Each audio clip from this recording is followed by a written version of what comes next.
पाकिस्तानसाठी हेरगिरी केल्याची हेर तारीफ याची कबुली। हरियाणाच्या नूहमध्ये हेर तारीफला अटक। सिरसा एअरबेसचा फोटो आणि व्हिडिओ देण्यास सांगितलं होतं, तारीफची कबुली।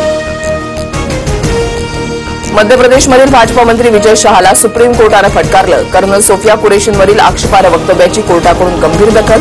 एफआयआरच्या चौकशीसाठी 3 आयपीएस अधिकाऱ्यांची एसआयटी स्थापन करण्याचे आदेश। ऑपरेशन सिंदूरच्या खासदार शिष्टमंडळावरून शरद पवारांनी राऊतांना फटकारलं। स्थानिक राजकारण आणू नये अशी आमची भूमिका, शरद पवारांची प्रतिक्रिया। शेतकऱ्यांना सिव्हिल स्कोअर मागू नका, मुख्यमंत्री देवेंद्र फडणवीसांनी बँकांना फटकारलं। इथून पुढे जर बँकांनी सिव्हिल स्कोअर मागितले तर कारवाई करणार, मुख्यमंत्र्यांचा बँकांना इशारा। मुंबईत 8 जणांना कोरोनाची लागण झाल्याचं समोर। अभिनेत्री शिल्पा शिरोडकरला सुद्धा कोरोना, तर देशात 257 सक्रिय कोरोना रुग्णांची नोंद। सिंगापूर